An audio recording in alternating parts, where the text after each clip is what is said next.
Respect is not asked for, it's taken. Respect is not begged for, it's commanded. The world does not care for those who whisper. It only listens to those who make silence speak louder than words. The moment you stretch out your hand to ask for it, you are already beneath the one you ask. That is why the strong never beg, and the strong never chase. Respect follows them because it cannot escape them. People confuse respect with approval. They think a smile means respect. They think a pat on the back means respect. They think empty words mean respect. But approval is a mask, thin, weak, temporary. Respect is heavier. Respect sits in the room before you speak. It lingers after you leave. It is carved into your name without a single request. And the truth is this: respect cannot be given. It must be taken. How is it taken? Not through shouting, not through desperate speeches, not through chasing validation. It is taken through presence. It is taken through discipline. It is taken through an unshakable will that refuses to bend. Men who command respect are not the ones who talk the loudest. They are the ones who don't need to talk at all. They are the ones whose silence carries more weight than another man's scream. When you enter a room, they feel you. Not because you've asked for attention, but because you've built yourself into something that cannot be ignored. Your very posture, your stillness, your refusal to shrink at, forces them to acknowledge you. And in that moment, without saying a word, you've taken what weaker men spend their lives chasing. Respect is not asked for, it's taken, and the taking begins within. If you do not respect yourself, no man alive will respect you. If you doubt yourself, they will doubt you. If you hesitate, they will hesitate to follow you. Respect begins in how you carry your own weight. Do you fold when pressure comes? Do you stumble when challenges rise? Do you chase the validation of others, or do you move forward regardless of who claps and who stays silent? The truth is simple. When you command yourself, you command others. The one who cannot control his own tongue cannot control a room. The one who cannot rule his own habits cannot rule his destiny. Respect does not come to the man who chases comfort, who runs from pain, who avoids the fire. Respect comes to the man who walks through the fire and does not flinch. Because people only respect what they cannot break. And let me tell you this: fear fades, but respect remains. A man feared may control for a season, but he is forgotten once his grip loosens. A man respected is remembered long after he is gone. Fear builds obedience, respect builds loyalty. Fear bends the knee, respect bends the heart. And the one who commands respect will never be replaced, because respect ties itself to his very identity. Respect is not asked for, it's taken. It's taken through consistency, through silence, through the refusal to lower yourself for the cheap approval of the crowd. You don't beg for loyalty, you command it. You don't beg for recognition, you command it.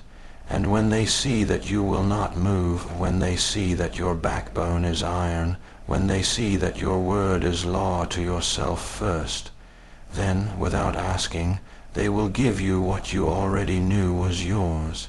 That is how respect is taken. Not in a day, not in a moment, but in every choice, every action, every refusal to compromise.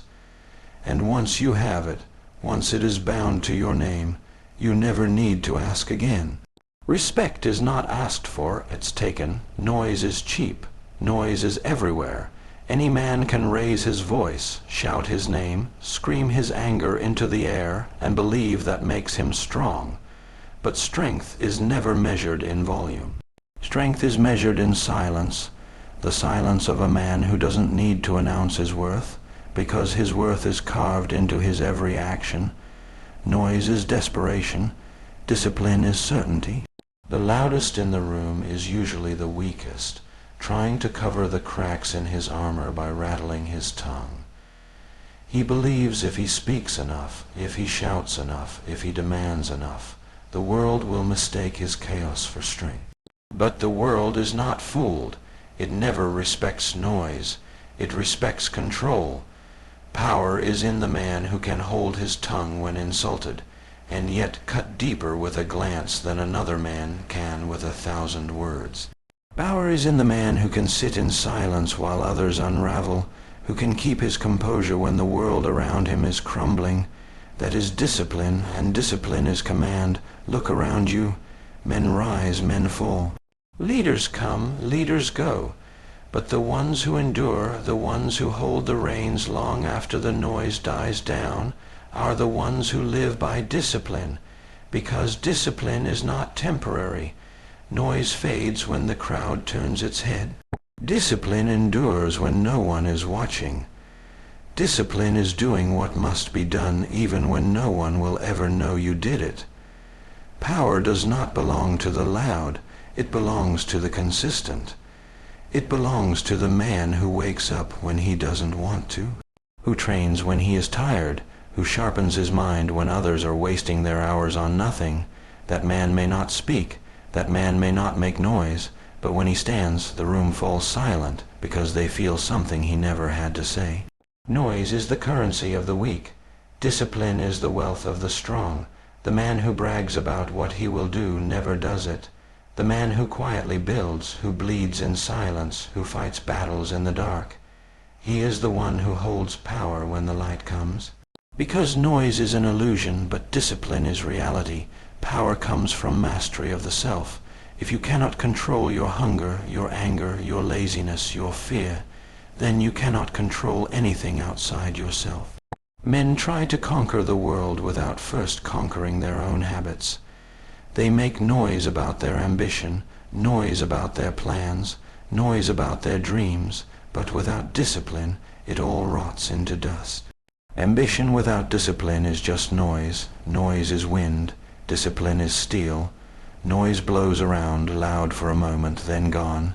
Steel remains. Steel cuts. Steel does not announce itself. It simply proves itself when tested. That is power. The man of noise depends on others to validate him. He wants applause. He wants recognition. He wants the world to echo back his noise to make him feel alive. The disciplined man doesn't care. His validation is his work, his control, his unshakable focus. He doesn't need the world to clap. He only needs to win, and that is why the disciplined man always outlasts the noisy one. Discipline is power because it makes you untouchable. You cannot be bribed by comfort because you've trained in discomfort. You cannot be seduced by shortcuts because you've built yourself on patience. You cannot be broken by loss because you've learned to survive without needing anything handed to you. Noise is fragile. Discipline is unbreakable. Noise is a show for the world. Discipline is a contract with yourself. And when a man keeps that contract day after day, year after year, without breaking it, without failing himself, his power becomes untouchable. Because the world can take everything from him, but it cannot take the discipline he's burned into his very blood. Power comes from discipline, not noise, and those who understand this never need to shout. Their silence becomes the loudest sound in the room. Their presence commands attention. Their actions command respect. Their discipline commands power. Noise is forgotten. Discipline is remembered. Noise is mocked. Discipline is feared. Noise is temporary. Discipline is eternal. Power comes from discipline, not noise. Words are cheap. Anyone can dress themselves in words. They can talk about honor, about loyalty, about strength, about respect. They can repeat those words until their tongues bleed. But words are fragile. Words vanish the moment the wind changes. A man can promise you the world with words and betray you in silence. A man can tell you he respects you, yet when the test comes, his respect dissolves. Respect isn't in what they say. Respect is in what they feel when you walk into the room. Respect is in the silence that falls when your shadow crosses the door. Respect is in the pause, in the hesitation, in the way their eyes shift, the way their voices lower, because something inside them knows. They cannot treat you lightly. That's presence. Presence is not built overnight. It's not bought. It's not begged for. Presence is carved day after day in the fire of discipline, in the weight of struggle, in the scars of battles no one saw. Presence is invisible training made visible. Presence is earned in silence and revealed in stillness. The man of only words shouts. The man of presence doesn't need to. When he stands, others listen. When he speaks, others obey. Not because of the words, but because of the force behind them. The years of self-control, the years of sacrifice, the years of not bending when every storm tried to break him. Respect isn't in the words, it's in the presence. Because presence cannot be faked. Presence is not an act you perform, it is who you've become. It's the weight of your character pressing down on everyone around you. A weak man with loud words is ignored. A strong man with no words is remembered, and let me tell you something. Words fade, but presence lingers. Long after your voice is gone, your presence remains. People don't remember every speech you gave, but they remember how they felt standing in front of you. They remember the gravity of being in your space. That is respect. Presence doesn't chase attention. Presence commands it. It doesn't beg to be noticed. It cannot be ignored. A man with presence doesn't need to announce himself. The room announces him. He doesn't need to demand respect.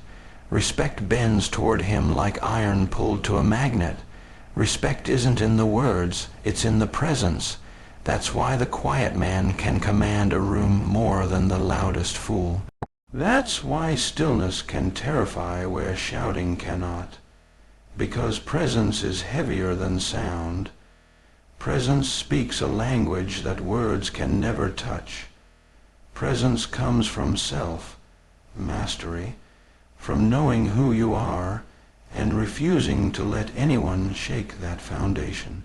Presence comes from a man who has lost everything and still stands. From a man who has been betrayed, broken, scarred, and yet does not fold. That kind of man does not need to explain who he is. The world already knows. Respect isn't in the words, it's in the presence. And presence is built when you stop chasing and start becoming. When you stop trying to impress and start commanding yourself. When you no longer seek approval, but embody conviction. Presence is the result of living in truth without compromise. People feel presence before they understand it. It's instinct, it's primal. The hairs on the back of the neck rise, the chest tightens, the voice falters. That is respect without words. That is the force of presence, and here's the truth. Presence is not loud, presence is not flashy. Presence is steady, relentless, unshakable. It is the man who doesn't flinch. The man who doesn't beg. The man who doesn't need the world to cheer because his very existence commands its silence. Respect isn't in the words, it's in the presence. And when you have that presence, the world bends without argument, without debate, without resistance. They cannot help it, because words may lie, but presence never does. Fear is a shadow. It follows you in the moment, it haunts men in the dark, but shadows shift when the sun rises. Fear doesn't last. Fear weakens with time, it crumbles the moment strength enters the room, but respect is carved into stone. Respect lives longer than fear ever will. A man can be feared today and forgotten tomorrow. History is filled with men who ruled with fear, who screamed, who punished, who forced obedience through terror. And yet, when their hands loosened, when their voices silenced, their names vanished like smoke. Because fear is temporary, fear dies with power. Fear dies when people no longer need to obey, but respect. Respect lingers long after power is gone. Fear is forced. Respect is earned. Fear makes a man obey while you watch him, but the second you turn your back, he plots against you. Respect makes a man stand for you even when you're not there. Fear bends knees, respect bends hearts. Fear forces silence, respect commands loyalty. Fear fades, respect remains, because fear is noise, but respect is presence. Fear shakes for a moment, respect stands for a lifetime. You can terrorize a man into obedience, but you cannot terrorize him into loyalty. Fear will always turn into resentment, and resentment always breeds betrayal. But respect breeds devotion, respect breeds trust. Respect breeds a bond so heavy it cannot be broken even when tested by fire. Fear fades, respect remains, and that's why the wise never chase fear. They never seek to be feared, because they know fear is shallow, and shallow things die quickly. They choose respect, because respect roots itself deep.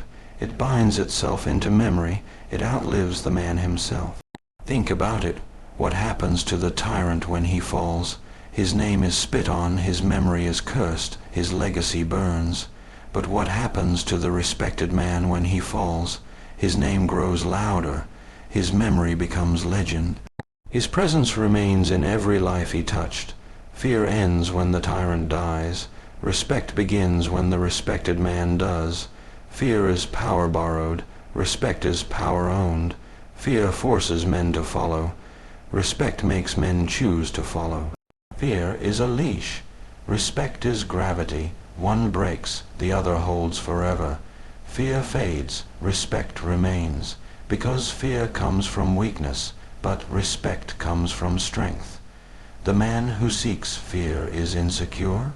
He believes he must crush others to hold them, but the man who commands respect does not need to crush anyone. His strength speaks for itself. He doesn't need to prove it with brutality, with empty displays of rage. His actions, his discipline, his conviction, they build respect without him ever lifting a hand. Fear is for now, respect is forever. Fear is for boys who want control today. Respect is for men who want a legacy tomorrow. Fear makes you powerful for a season. Respect makes you immortal for an eternity. Fear fades, respect remains. When the storm passes, men forget the thunder, but they remember the mountain that stood unshaken in the rain. That is respect. They forget the man who shouted threats, but they remember the man whose silence was more commanding than another's rage. That is respect. They forget the tyrant who punished, but they remember the leader who stood when no one else would. That is respect.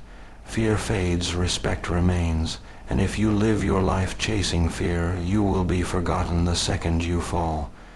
But if you live your life commanding respect, then even in death, you will still speak. Fear is a weapon. Respect is a foundation. Fear can build obedience, but it cannot build trust. Fear can control, but it cannot inspire. Fear can silence, but it cannot unite. Only respect can do that. And that is why the wise never aim to be feared. They aim to be respected. Fear fades, respect remains, and the greatest proof is this. No one builds statues for the feared, but every street, every stone, every book remembers the respected. Good, now we arrive at the heart of leadership. You don't demand loyalty, you command it through actions. This truth isn't light, it's heavy, it isn't quick, it's endless. I'll give it to you in the same ruthless, iron-willed voice, layer upon layer, so it stretches like an unbroken chain, long enough to become the backbone of an hour-long speech. Loyalty is not begged for. It is not commanded by shouting, it is not forced by threats, it is not bought with coins or promises. Loyalty is never the product of noise, it is the product of proof. Proof written in action, proof carved into behavior, proof lived day after day until those around you have no choice but to trust you with their life. The weak demand loyalty. They pound their chest and scream, "Be loyal to me." But the louder the demand, the weaker the grip. Because loyalty cannot be demanded. Demands create obedience, but obedience is fragile. Obedience lasts only while you're watching. Obedience dissolves the moment your back is turned. Loyalty, true loyalty, lasts even in your absence. And the only way to create that kind of loyalty is through action. You don't demand loyalty, you command it. Command comes not from words, but from presence, from being the one who acts when others hesitate, from standing when others fall, from bleeding when others run, from choosing the harder road when everyone else chases the easy one. That's where loyalty is born, not in speeches, not in orders, but in sacrifice. The man who demands loyalty is a tyrant. The man who commands loyalty is a leader. Tyrants control through fear. Leaders command through example. A tyrant demands you follow because you are forced. A leader commands you follow because you want to. And the difference is this: when the tyrant falls, no one stands for him. When the leader falls, men rise in his place. You don't demand loyalty. You command it through actions, actions that prove your word means something. Actions that prove when you speak it is not empty noise. Actions that show consistency, that show strength, that show discipline. Loyalty is built when men watch you suffer and realize you don't bend. Loyalty is built when they see you keep your word even when it costs you. Loyalty is built when you give more than you take, and here's the truth: loyalty cannot be faked. Loyalty cannot be bought. You can buy obedience, you can buy silence, but you can never buy loyalty. Because loyalty is not a contract signed with ink, it is a contract signed in blood, in respect, in unshakable trust. You don't demand loyalty, you command it through actions. Think about the men who truly hold loyalty. They never ask for it, they never beg for it, they never need to. It comes to them naturally because they've proven themselves. People trust them, not because they shouted the loudest, but because when the fire came, they stood inside it without fear. Because when betrayal knocked, they didn't fold. Because when pain struck, they didn't break. That is where loyalty is born. Loyalty is not in the promise, it is in the proof. It is not in the words, it is in the wounds. It is not in what you say, but in what you do when everything is against you. Men respect words, but they follow actions. You don't demand loyalty, you command it through actions. Demand is weakness, command is strength. Weakness wants reassurance. Be loyal to me, stay with me, promise me.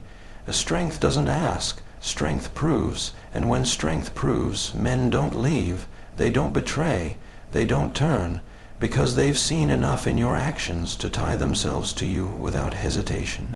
And the most loyal men are not created in comfort, they are created in hardship. A man who only stands beside you when the sun shines is not loyal, he is convenient.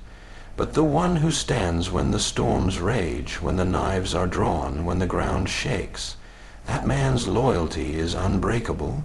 And you do not get that loyalty by asking for it. You get it by proving through action that you would stand in that storm yourself. You don't demand loyalty, you command it through actions. The world is full of men who shout. Men who demand loyalty with titles, with threats, with money, and the world forgets them all. But the world never forgets the ones who bled in silence, who led without asking, who proved through action that they were worth following. Their loyalty outlives them, their loyalty becomes legacy, because here's the truth. Fear may bind men to you for a season, but respect binds them for life, and respect is only built through action. Your actions are the proof, the weapon, the voice. You don't need to demand loyalty when you are living in a way that commands it. You don't demand loyalty. You command it through actions, through scars, through sacrifice, through strength, through the discipline to stand tall when every part of you wants to fall, through the courage to do what others run from, through the consistency of never breaking your word. Loyalty isn't demanded, loyalty is commanded, and once commanded, it cannot be broken.